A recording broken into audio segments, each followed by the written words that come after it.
everybody. This is Coach Rogers here with the Career Coach Talk Show. Thank you so much for joining us. We have another amazing guest, extremely talented, extremely accomplished. Let me tell you all about him. Now, his name is Mr. Jay Veal. Now, Jay Veal is the CEO of INC Tutoring, which is the #1 African-American owned private tutoring company in the Southern United States. It serves students of all ages in STEM and beyond.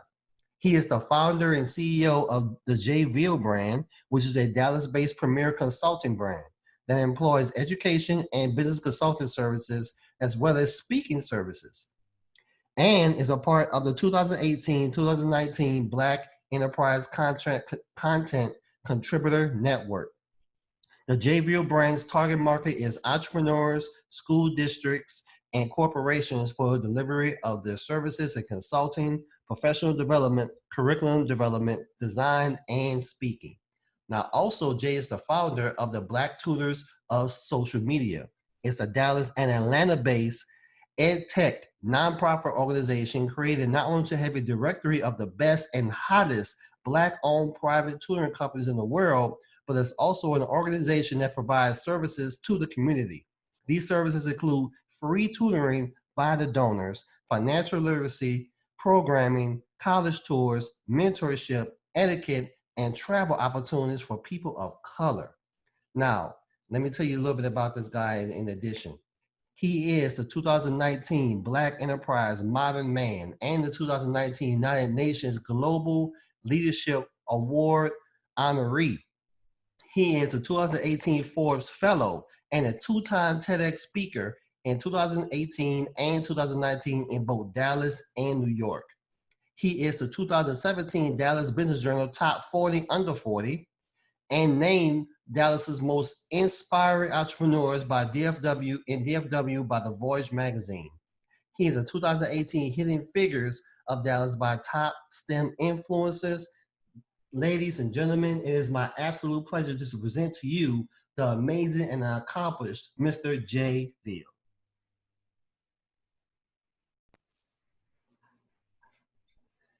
Hey Jay, how you doing, man? Welcome to the show. Hey, what's going on? How are you? Oh man, I'm doing great. I cannot complain. Wouldn't make no sense to do so. Absolutely understand that. It's doing well out here. It's good, man. Good to see you.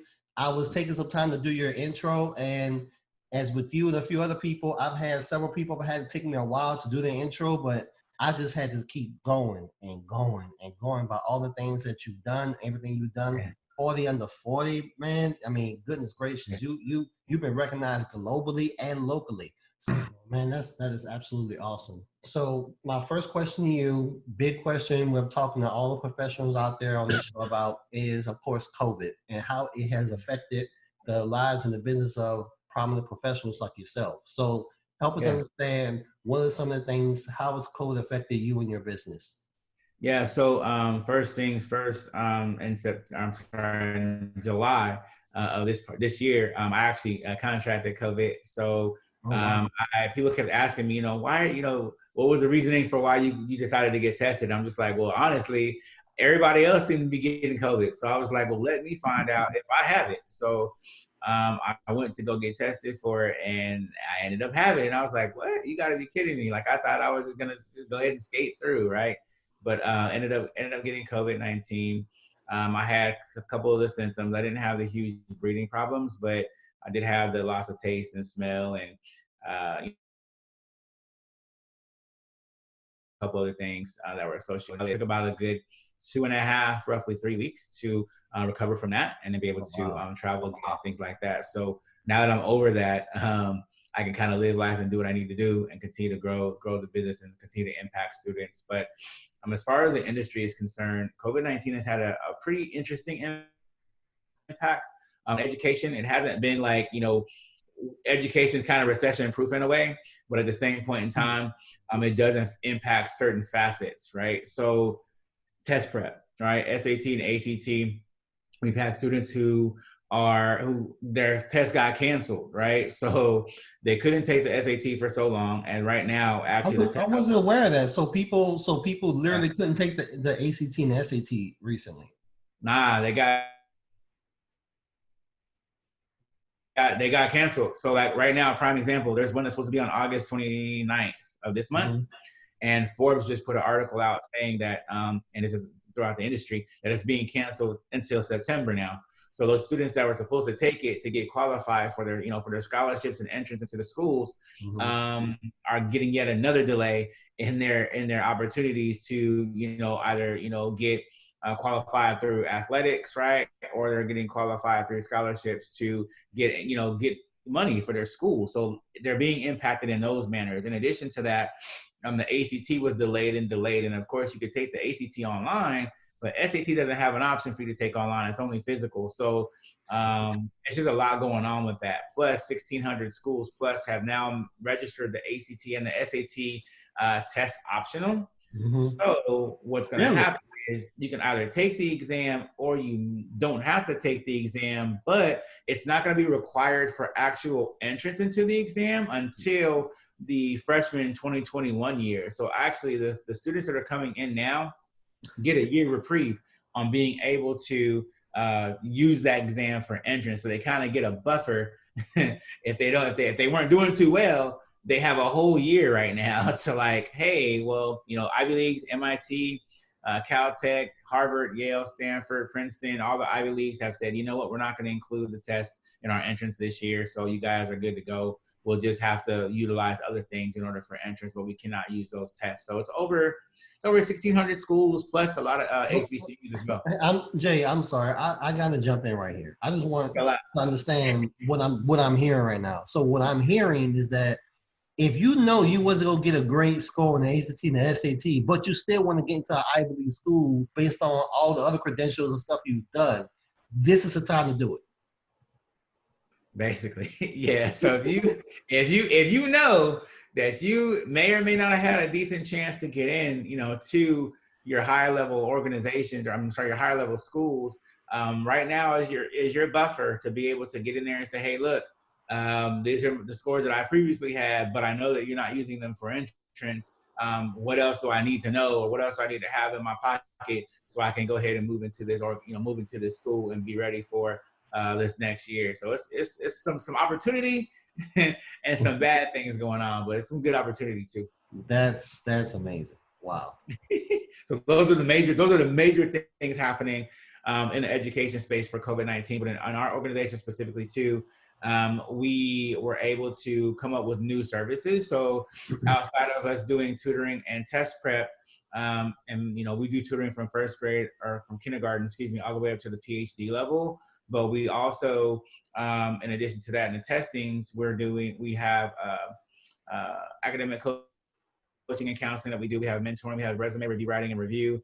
We do, we now are also offering ghostwriting services for those that want to be authors. We're doing homeschooling services, and we do workshops, right? So those things we're able to kind of expand our portfolio of service offering to the public and what we do. And then quite frankly, from the COVID-19, from the pandemic, I was actually able to now launch a new organization, which I'm in the process of kind of getting the 501c3 set up with a nonprofit designation. It has been done and filed for Black Tutor Social Media, which will be the first marketplace in the nation and the world that's going to house Black-owned private tutoring companies who are going to be able to offer services to students of color, really any student that comes in, but students of color will be the target, and they can come to one location, one website, an app will be developed later after September, to where they can come on their, they can visit on their phones as well. And then on the nonprofit side, there will be programs that students can apply to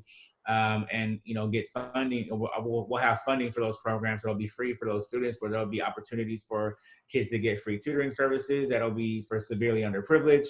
There'll be mentoring programs, college tour program, traveling programs, etiquette, entrepreneurship programs, and a couple other things. So it's going to be a really, really cool organization that's going to launch in September. So that is amazing. Let me ask you, man, what drives you? You're doing so much, especially in the education space here. As I'm hearing you talk about the stuff you're doing, I mean, you're kind of hitting the ground and you're running full speed. You know what I'm saying? So what's driving you in this, and to make an impact in this space? Man, so To be honest with you, my original background was in IT and tech, and I had a pretty good run in the tech space, working at Microsoft and Baylor Healthcare IT. Worked in telecom for the big carriers, all the T-Mobile, AT&T, Verizon, all of them as well.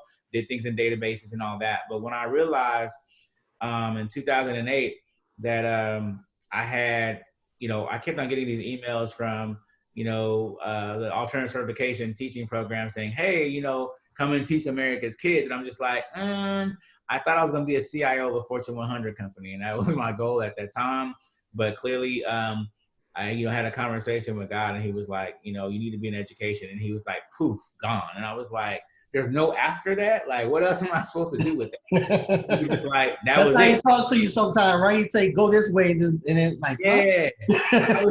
I was like, okay, well, I'm gonna go with it. So I went into education, man. Didn't really know what was gonna happen. I knew I was a great tutor. I didn't know I was a great educator, and so I was tasked with going into teaching at my alma mater, which was Townview Science Engineering Magnet High School. At the time, it was number 3 in the nation. Now I think it's like number 9.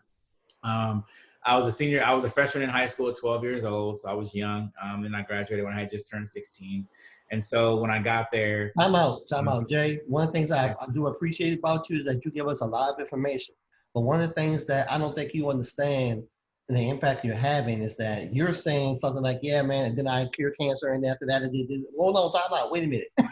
You are you gotta pause a second, okay? right. Because I'm a listener, and a lot of my people are also listeners, okay? Yeah. I Okay. heard you say you were 12 years old when you were getting college credits. Did I hear that correctly? Well, when I started high school, yeah. So when I was a freshman in high school at 12, Oh, I freshman high graduated at school at 16. 12. Okay. Graduated at 16, You and I was graduated at taking. 16. I took 8 AP classes, which is Okay. college course classes, my senior year. So it was a lot. Uh-huh. And then Okay. I graduated. So 16 years old, you got college credits in your hand already. Look, just making it happen, man. Passing these classes and getting it done. So you Note to listeners. I don't want to hear about what's not possible. Uh, look at this man. We talk about Mr. 40 under 40. One of 40 under 40. Keep going, Jay. I'm yeah, man, sorry, just man. trying to Just get it keep done.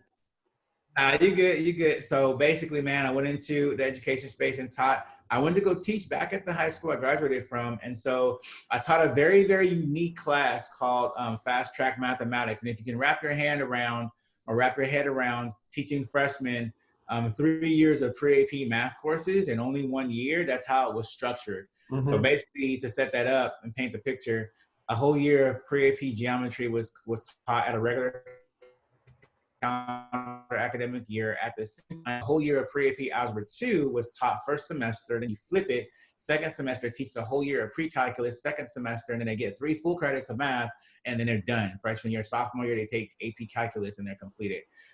Well, So, let me ask you this question right quick, because we learned a lot about your program and how it operates. So, question I have is about you. All right. So you let us know how you got directed into this education direction. You were given, direction spiritually. So, what is one of your secrets to your growth? How do you, inspire yourself and motivate yourself to continue to move in a positive direction, especially during times like this? okay, so for me, my original driving factor really is the motivation to do great things for students of color. I didn't really see anybody else that was really making a lot of great moves for that, and I wanted to come in and make a solution to that, right? So Mm. every day I'm just like, hey, how can I be better? How can I do more things for students of color? How can I create more solutions for the world or for the nation to address the gaps, right? We have opportunity gaps, we have achievement gaps and belief gaps that students have, right? And how do we address those things from a societal perspective and make things better overall, right? So just my drive, man, like just going after looking at people like, looking at people like Diddy, looking at people like one of my favorite people, Gary Vaynerchuk, Gary V, like all those, Mhm. listen to those kind of things and motivational factors, ET and more people where I can get in the mindset of high impact and be able to drive myself every morning to see how I can make great changes. I think it's one great thing for me as to what really drives me. But internally, I've really been a self-motivated individual for quite a long time, clearly since I was in high school, right? Wanting to do great things. I had high expectations up front in my family, and I just knew that I couldn't be no punk, right? I couldn't go out there and be somebody that was not of excellence. And so for me to be, especially a young Black male, especially as a millennial in America right now, this is not the time to be slow. This is not the time to be somebody who, doesn't advocate for themselves. We're at this time where, our people are and things are happening during the pandemic and stuff that's just going on with the movement. You have to go out there full force and be able to explain and put out your best foot forward. So I mean, there's no time to be slow. It's the time to make things happen. I definitely agree with you with that. So with all the people that you've been working with, from a client perspective, and overall, as you interact with people that use your services, what are some of the common mistakes you notice that people have been making in their path to become more educated and position themselves for success? Hold on, can you repeat that last part? You kind of cut out a little bit. What I was asking you is, what are some of the common mistakes that people that you've been working with have been making that's not positioning them for success going forward?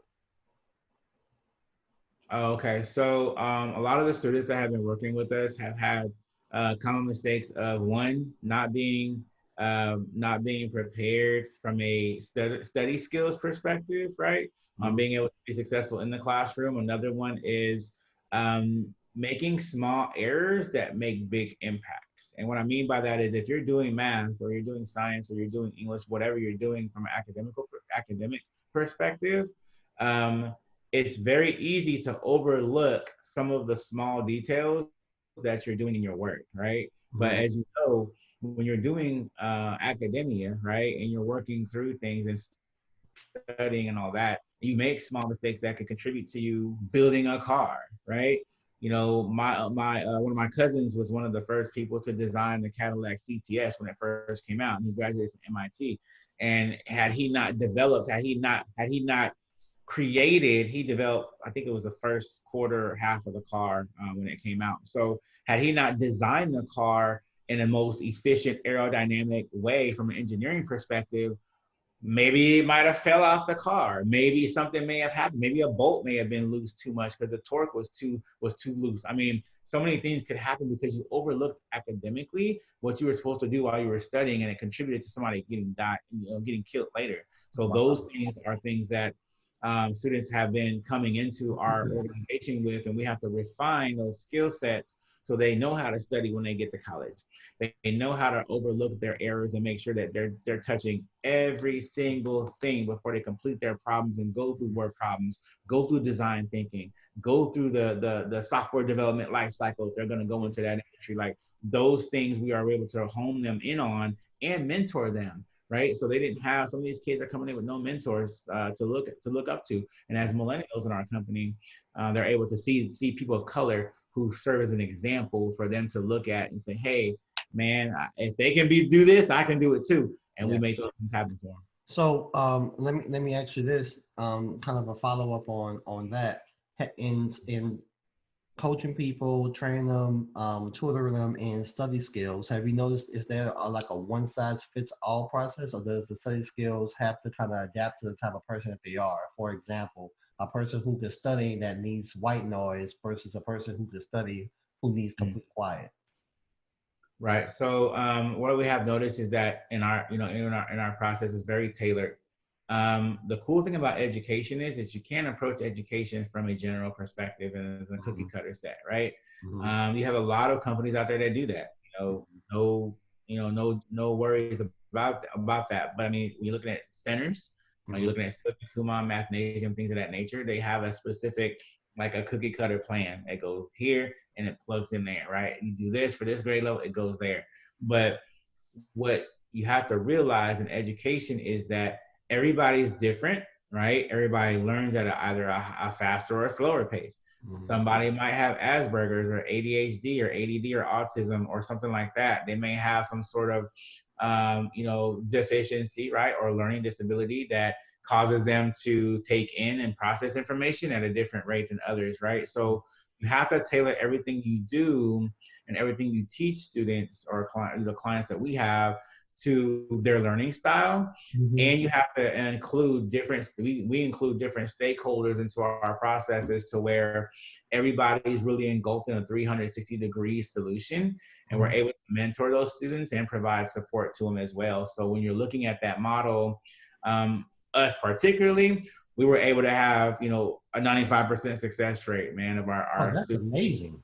So for us, they're getting A's and B's at that level, utilizing that process. So kind of to really answer the question, and at a smaller scale, is that yes, there's ways to teach students in different manners, but you have to address the fact that there are different learning gaps, and everything that we do is specifically tailored So to that. addressing those learning gaps that they have. Yep. Awesome. Let me ask you this about COVID. Now, we know that you're a COVID survivor. Thank you for sharing that with us. How has COVID affected your interaction with your peers and your family, you know, and with people that work with you? When I first had COVID and got cured from it, everybody was like, "We still not gonna see you," and I'm like, "Bro, I'm good. Like, I'm clear. Like, why not? Like, y'all, that's crazy." So I've had a lot of my friends and family still like, "Hey, I don't even want to see you." And I'm just like, "That's messed up." But anyway, right now it's just really so about making sure that, you know, we keep the distance, we keep the you know, keep the mask on when I need to, like, you know, all those things. We still keep the safety precautions in mind, but being able to interact, you know, with my fam, is still good. You know, people on my team, because we have over 100 in my education company. We have over 100 people nationwide in 5 cities. So we are able to still interact with each other online through video call, through Google Hangouts, through Zoom, through Skype, like all those kind of meetings that we need to have as a unit to make sure that we move the needle forward. We're able to have those. But, you know, me going physically to places, like I got to go to Atlanta this weekend for the week. And so me being able to meet with them, they may or may not want to still meet, but it's, you know, it's up to them. Dealing with clientele, though, is another different story. The problem that kind of we're getting right now is I think that parents are now like, hey, I want to see a tutor here at my house, but some of the tutors may not be necessarily receptive to that, or vice versa, right? We still go to the house, but maybe the parent may not be receptive to that. So what we say is this: as long as both parties don't have COVID, the tutor don't have COVID, the parent don't have COVID, the student don't have COVID, then we're good. Wear a mask. You can still tutor that student and get the stuff done, right? If they don't want to do that, cool. We can go virtual online. We can do whether or not we have to do a learning pod thing, whether or not we have to do the one-on-one sector, but whether or not that person at the home level maybe has 4 or 5 students and we just address it from here, from our standpoint, we can still do it. The cool thing about it, man, is we're very diverse. We're very, we are very pretty fluid. Yeah, pretty fluid. Exactly. So it doesn't matter. We could get it done. Period. That's it. Got it. So what is some things that we can do overall professionally? Because you're a professional, you're literally you're operating in COVID, but you're still moving forward. You're still experiencing success. You're still growing your business, as in like what you're doing in Atlanta. So what are some things that we can do professionally to continue to grow the things that you use to continue to move forward? I think that right now, one of the main things that especially small business owners need to understand at this point is you got to go back a little bit. You got to go back a few steps and say, okay, it's COVID-19. My business was impacted. My model was physical. How can I take this situation and pivot to a different direction that addresses whatever gap my industry has, right, for the online model, right? Do I need to hire more people online? Do I need to transition my systems from a old school paper pencil type of thing to an online situation, right?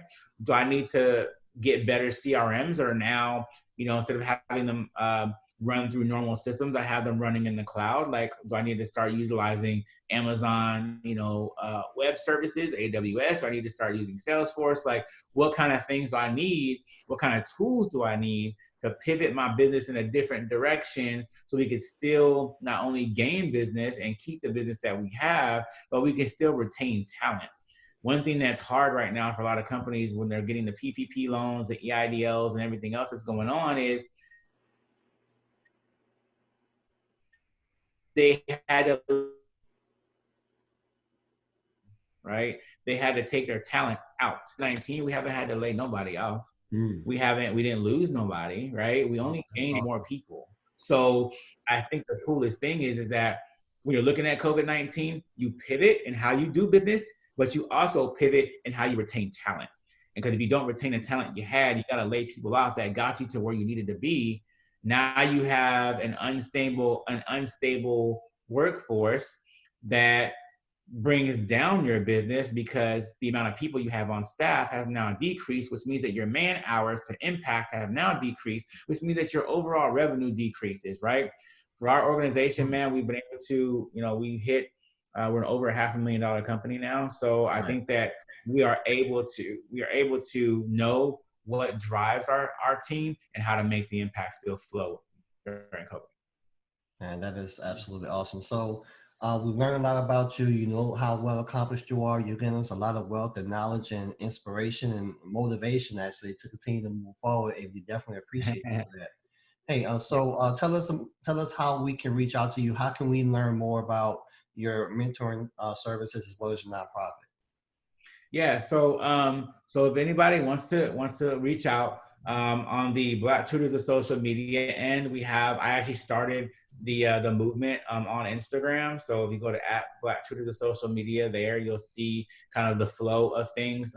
In addition to that, the new website will be completely developed and done around the 3rd week of September. So around September 25th, which is in about 30 days. We'll have the website launched. There will be a mobile app to follow that as well. If you do want to keep up with the programs and the nonprofit programming and things of that nature, that will develop as we go along. They will be launched off between September and October, but the actual active piece of the directory for Black Tutors of Social Media will be launched off at September 25th when we go off. Twitter will be Black Tutors of SM. On the Twitter side of the house, on the Inc. education side of the house for the tutoring and education pieces. We are at Education on Instagram. We are at Inc.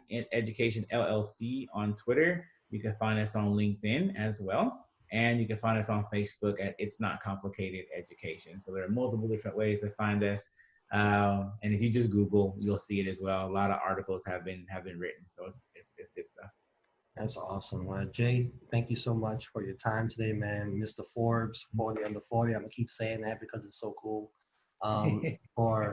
For your great success with your $500,000 company, with all the lives that you're impacting across the nation in the various cities where your people are located. And thank you so much for your service. Thank you for your time. And we definitely appreciate what you shared with us today. Yes, sir. Well, I appreciate you giving us a platform to talk about this, and I look forward to continue to impact and move the needle for these students out here, man. During COVID, we're definitely going to get them over the hump. We're going to get them over to what they need this year. So, absolutely. So, with that being said, what is your? Do you have a final words, final insight you'd like to leave the Career Coach Talk audience with? Yeah, sure. So, man, look, everybody out there right now, just to kind of give you some tidbits or early gems, man. Just know that during COVID-19, it's not over, right? There's things that are still going to happen. There may be a second wave coming, but you have to remember, it is not the time for you to slow down in your business, right? You have to really continue to move the needle, wake up every morning saying, hey, I woke up, right? Being blessed to wake up and impact people, and know that you can still go out there and continue to make things happen. Stay motivated. Think about new things that you can do in your industries to make the bigger impact and do things for the greater good while COVID-19 is happening. You have to stay safe, but you also got to stay impacted and stay motivated. So continue to drive forward, Continue to think of different ways and be open-minded. Don't be closed-minded. Continue to ensure that you're going on social media and doing things every day, every week, posting, doing videos, going on lives. All this stuff is how you gauge everybody, because now people are at home. This is how you get their attention. Get their attention while they're not working, or get their attention while they're at home. So this is the time to be a little bit more open in your addressing your gaps. So for everybody out there that's a business owner, continue to do that. For all the students that's watching, possibly, keep your heads up, man. It's going to be tough for the next couple months for you to get used to how things are going to be in a hybrid mode, and going back and being safe, and not logging in and things of that nature. But don't give up. There's going to be some light at the end of the tunnel. So just keep moving forward. Absolutely. And thank you so much for that, man. And thank you again for being our awesome guest on the show today. Awesome. Well, thank you so much for inviting me. I appreciate it. All right, guys, that is another episode here on the interview series at Career Coach Talk. I am your coach, Rogers Veal, bringing you Mr. J. Veal. Please don't feel free to reach out to him. Go ahead and respond back to him. Drop some notes. I'll make sure that he'll get that information at wherever we see this video, and check out his information. Go to his websites, get your kids involved, and everybody, thank you for watching today's episode. Thank you for watching today's episode of Career Coach Talk. Are you ready for your next professional version of yourself? Come visit us at mdself.com. Schedule your free consultation or reach out to us via email at coach@mdself.com.